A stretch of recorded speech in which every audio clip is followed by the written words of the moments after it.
we're live for yet another week of Wireless Wednesday. We're not like any other week. This week we have a guest. Hey. Who some people may have known from before.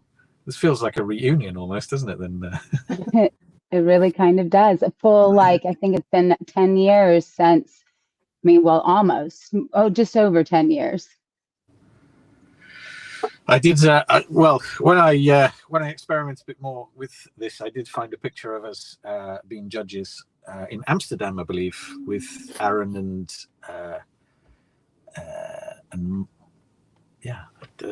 Mike Greening. Mike Greening was definitely there, and Kerry. Those were interesting times. So, shall we? I don't know. Would you like to start, Frankie, seeing as you're our guest this week, or would you like us to?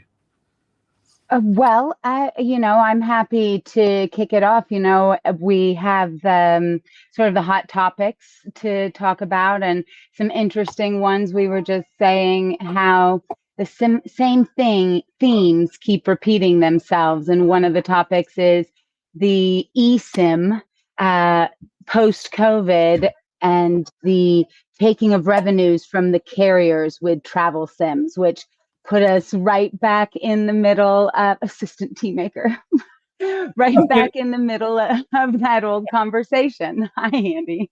How are you?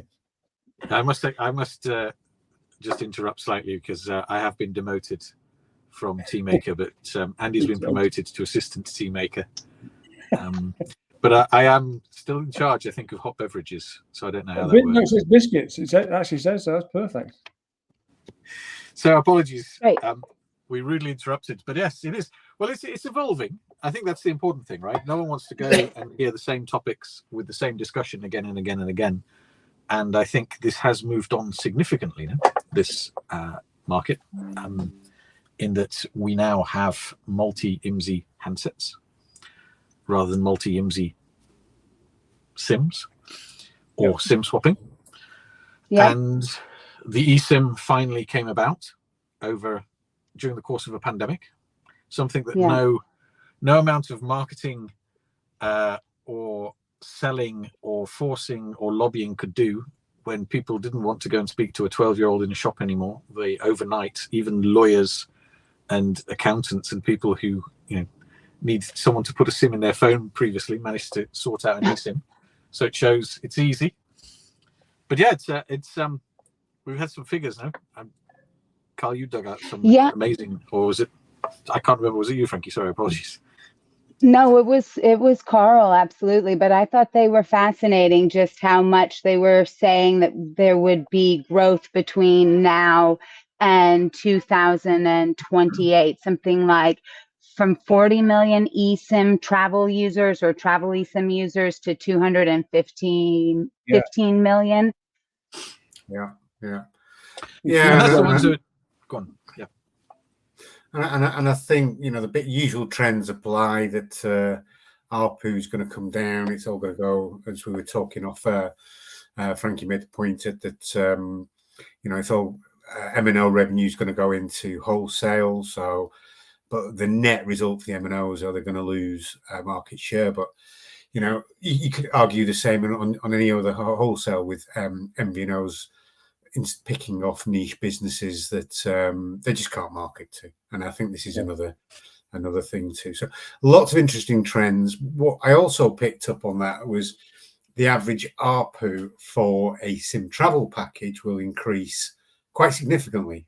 40% was the number that the research guys came up with, which in every other sector of telecoms, the direction of travel is only one way, and it isn't up.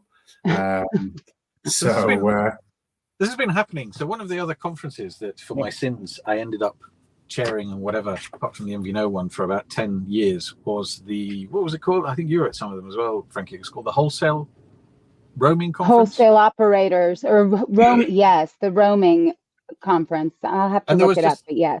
There was a very simple decline. The cost of roaming goes down like that, and the amount of roaming and the amount of silent roamers who start roaming goes up. Yeah. Travel is increasing. We are more international. Well, of course, it's going to go up. But I have a hard time with the idea that we're still talking about the operators, like in this article from, Juniper Research, talking about the operators losing revenue. It's just well, going they through make a huge amount out of roaming, don't they? There's no doubt about that. It's a huge revenue stream for them. So yes, yeah, absolutely. But there are MNOs now whose biggest customers are the people who are aggregating the travel sims.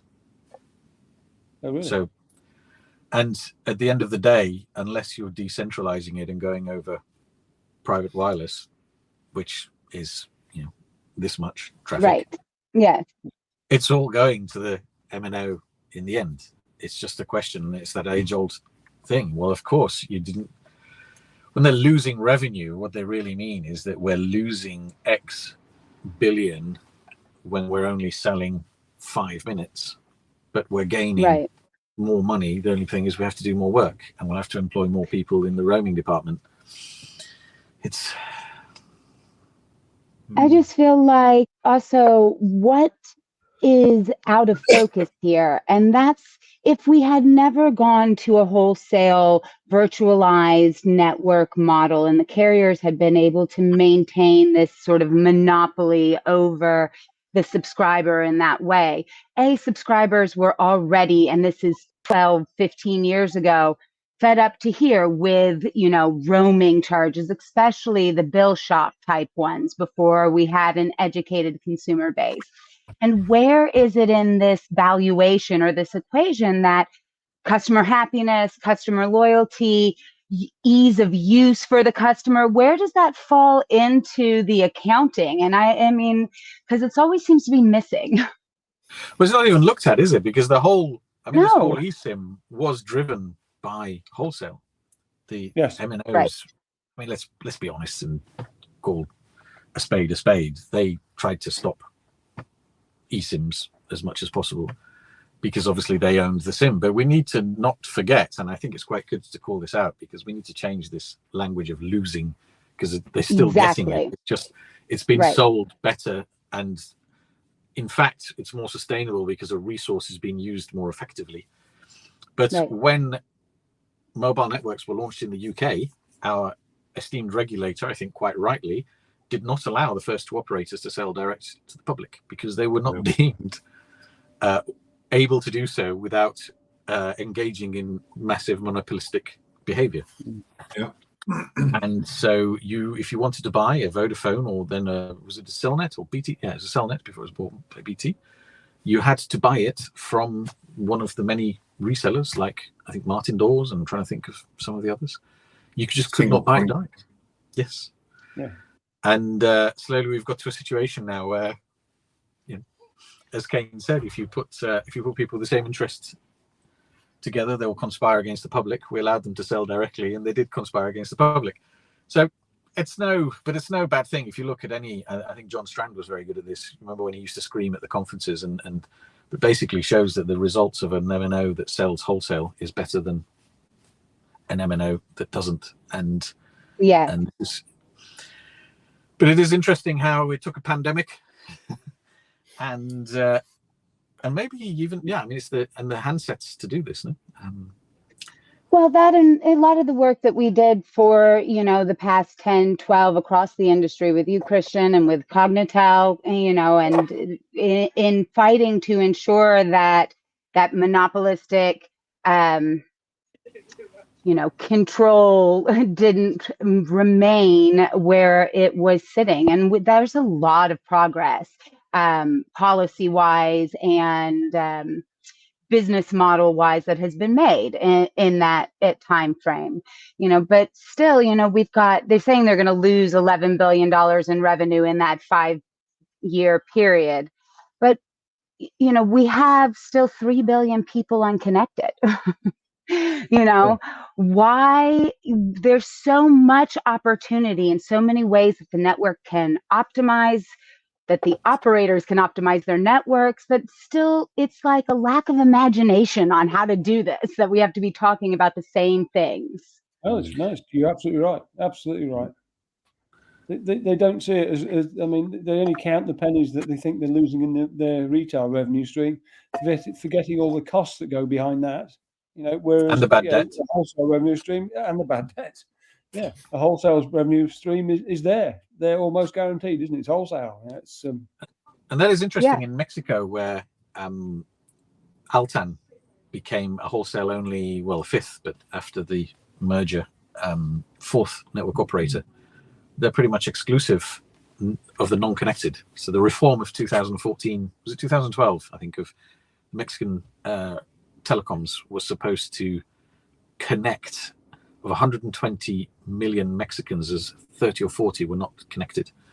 And people criticized Altan, or was it called Altan Redes, or it was when we started working on the bid with Deutsche Telekom Deticon, it was called Redcom. But I don't know what happened there. You're back. But I'm in the 5G Land Rover. I hope it's not, everything's not falling apart around you. But they've now got 15, 20 million customers, millions of customers. I can't remember what the number is, and don't quote me on that number, but a significant amount of people who are from that pool of people that the reform did not manage to reconnect, but a wholesale operator focusing on the right market did. And of course, most of the time they will be roaming on the other network operators who will be reporting a massive loss. But yes, anyway, shall we move on to the next one, or has anyone got anything more for... I'm having to use... Well, I'll let it go, but I'm always interested in talking about the operator's bad debt, because I don't think it gets enough airtime and so, but we can save that. They made it out of that MVNX wholesale conversation easy. This is part of the problem in the business model, and this, push at Mobile World Congress this year from MATS and the GSMA as a whole towards 6G, and because there's an investment gap that we have, and how are we going to, it's like, wait a second, how upside down are we really right now? And why do we need to continue as an industry to force ourselves forward? I said in my podcast about Tech for Good, in the Kentucky Derby, it's the fastest race in the world, right? It's like 2 minutes and something. But it's gotten in a whole bunch of trouble, for drugging the horses. Like, why does it have to be faster? We have something right now where we could think about emergency services, spend more time figuring about Open RAN, which we're going to move into, and how that could really work without developing business models on that are upside down, and I just feel like there's never enough. There's always too much push forward. And bad debt can be. I was just going to say, I mean, it's a shame we didn't have you last week, because we had a long conversation about what does 6G give you, apart from more speed. Right. It's another good conversation. I was supposed to have been in Finland debating that yesterday, but due to another project kicking off. But yeah, well, at the end of the day, all we get is a motorway, don't we? And it still gets congested. A 6-lane, 5-lane, or 4-lane motorway will still get congested at peak periods. And but yeah, I mean, it is an interesting one how this revenue is coming back via travel sims without the need to subsidize a handset or even a SIM. And so there is a zero bad debt. And when you add that to the mold, and this is one of the things that I think, it should be stamped on every single MVNO conference, should be, remember, it's 99.9% EBITDA positive. No matter how much, it may not have the same amount of zeros, but it's all profit. Right. And it might not even be the same ARPU, but it won't be in a lot of cases. But there have to be more metrics entered in, including customer satisfaction, long-term loyalty. Like, I mean, I talk all the time about how loyal I am to T-Mobile because I've had freedom to do what I want and remain their customer, right? And so what they give me and how they've grown has matured as the market has matured. Instead of trying to own me, by, like anything else, you give it freedom and it can flourish. These liberal Seattle types. It's we will not get on to that. We will avoid politics, especially in the UK and the US, for obvious right at reasons. The moment, it's frightening. Yeah. So, anyone for anything else? What's the next one?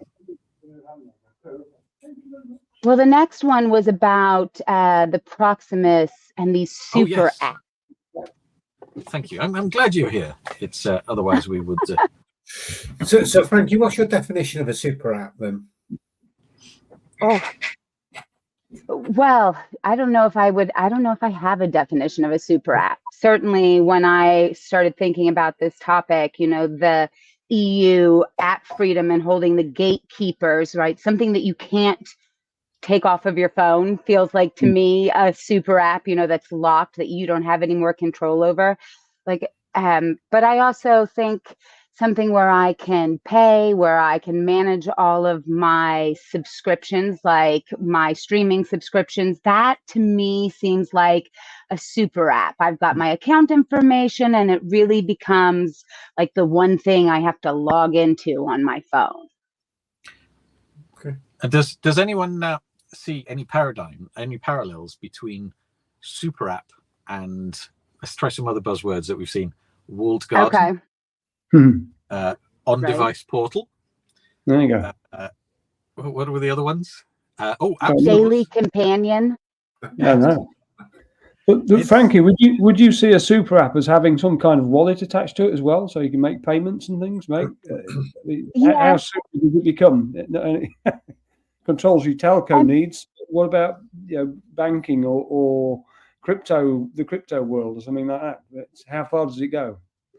Well, I mean, I love simple one-stop organization in general, but I just had my phone stolen, and because I'm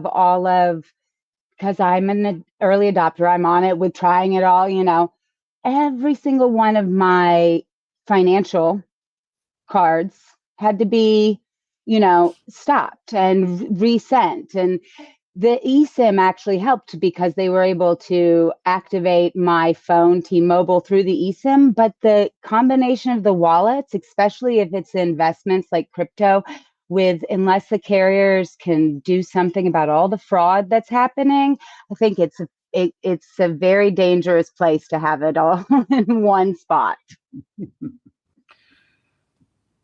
Yes. Yeah, that's interesting.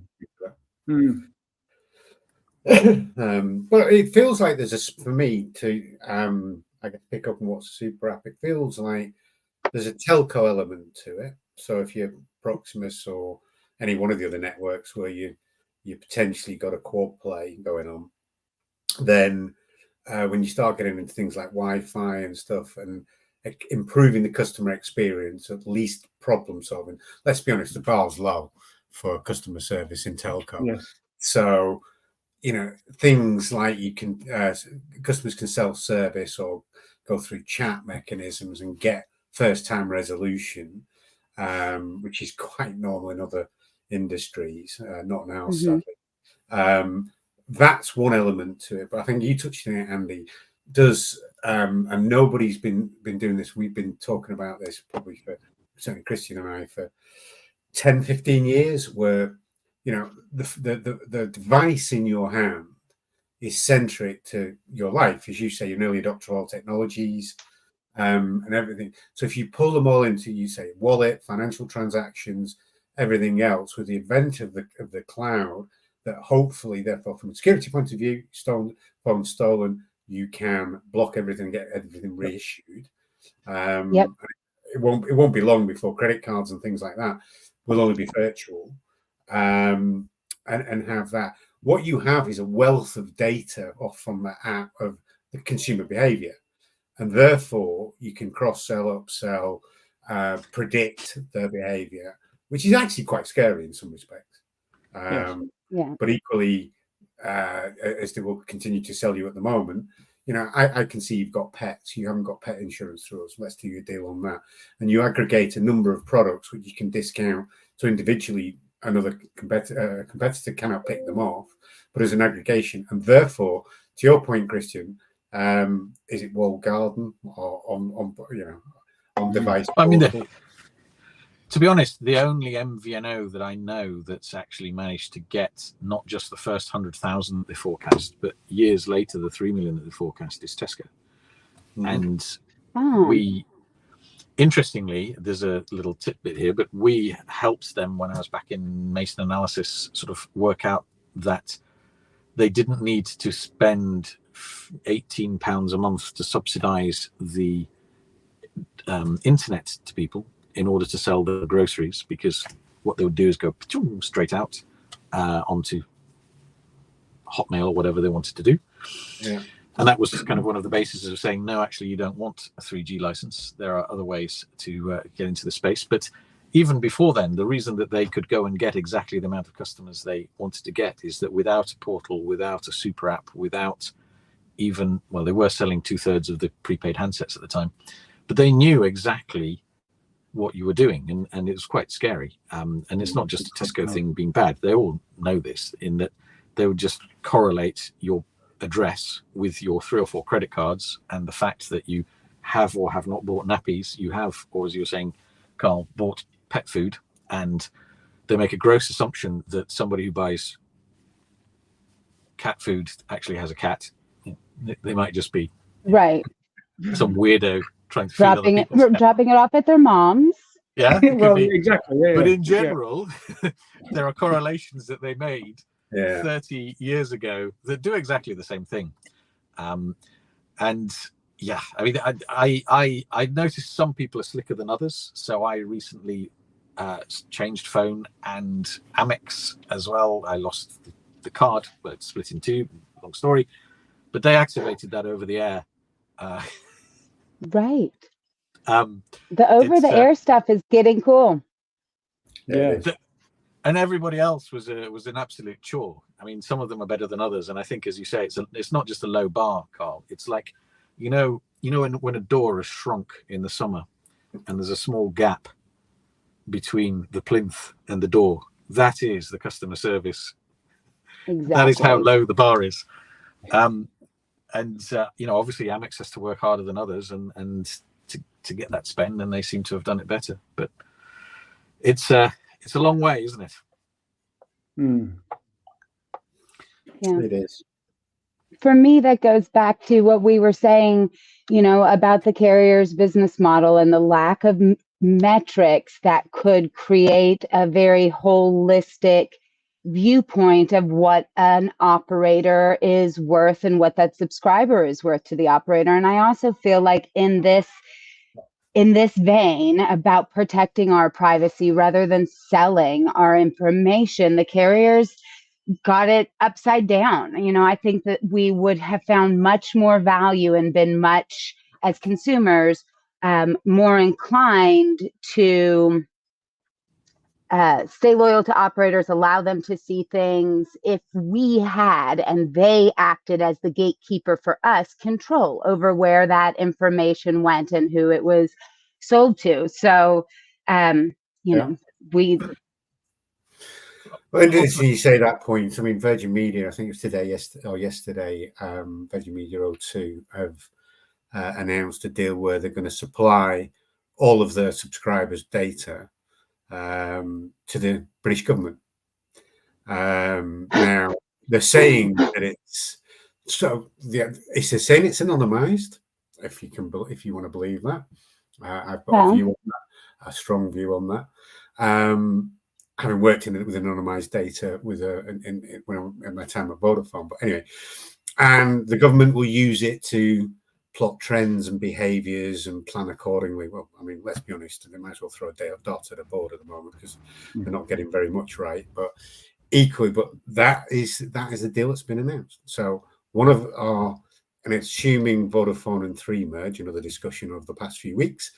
That's a third of the MNOs in this country are going to supply, or have announced supply of privacy data to the government. But privacy, you mean anonymized data.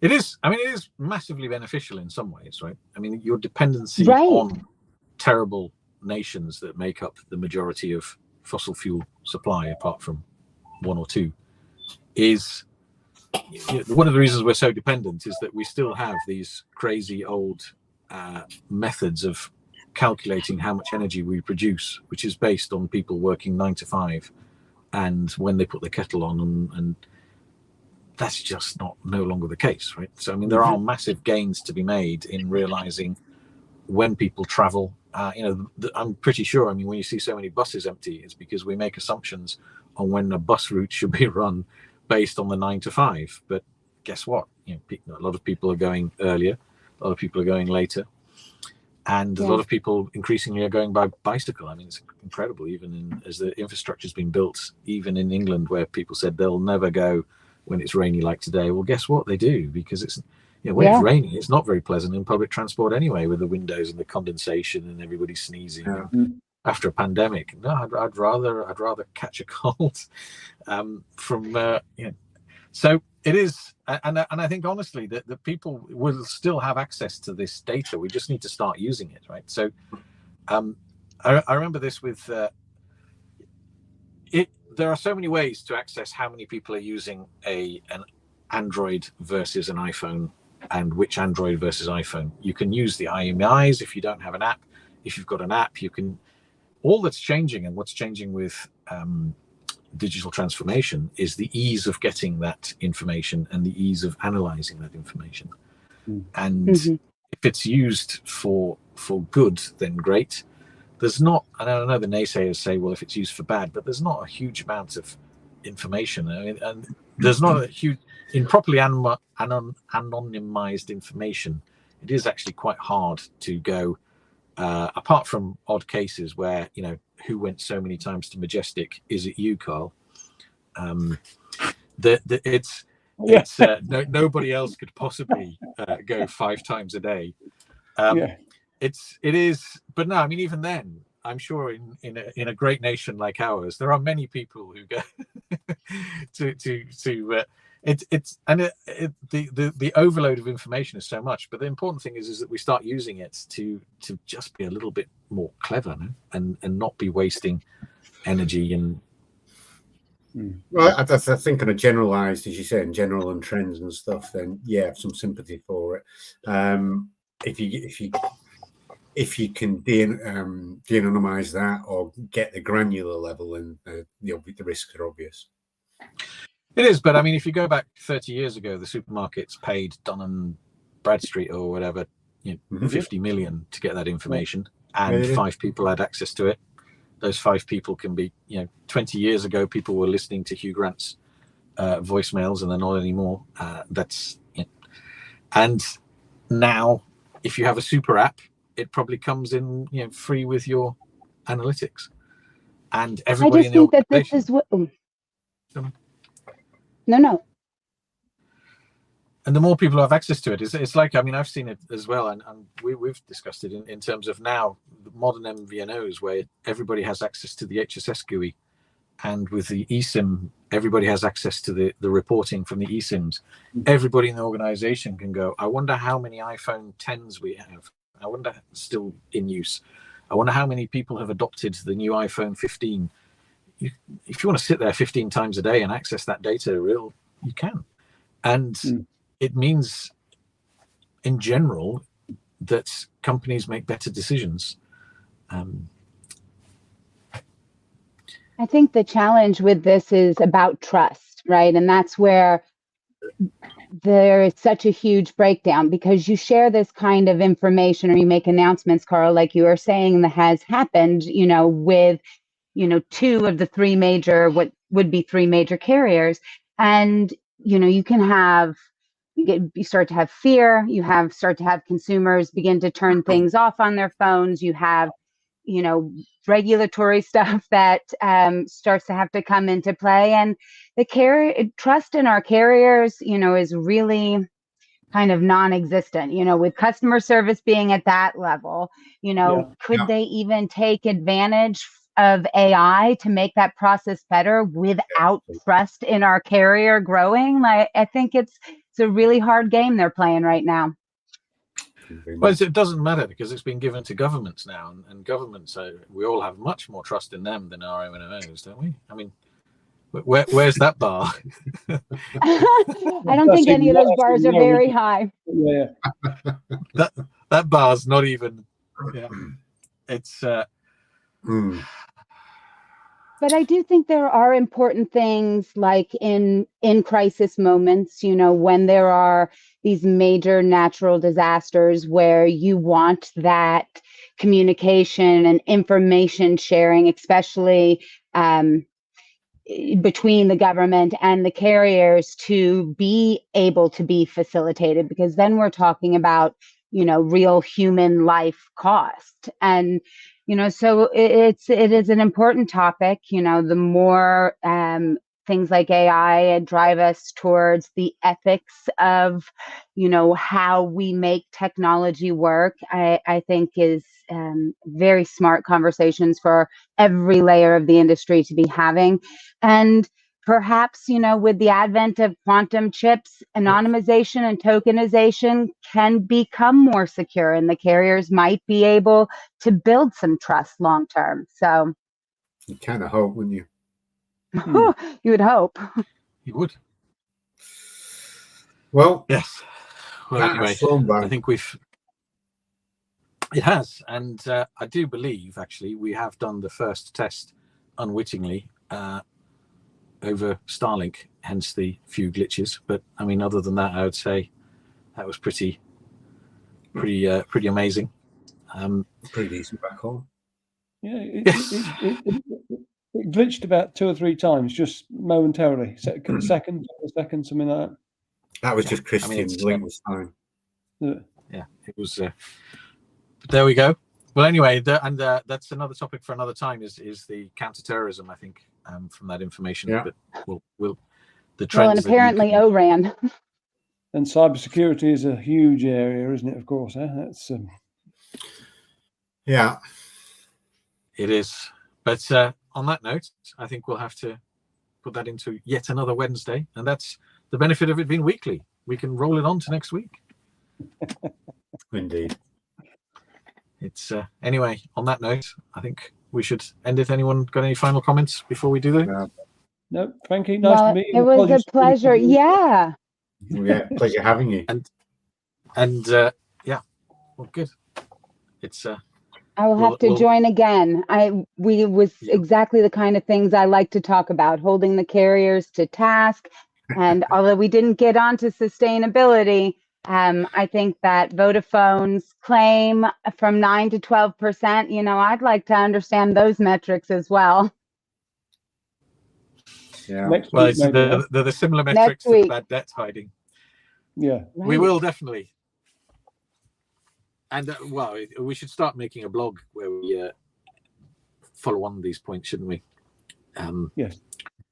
But and have more discussions on it. But with that, I think we should end this. And thanks, Frankie, for joining us. And thanks everyone. And we'll see you in the next one. And maybe we'll have to move the 5G Land Rover and get someone else to start the stream just in case.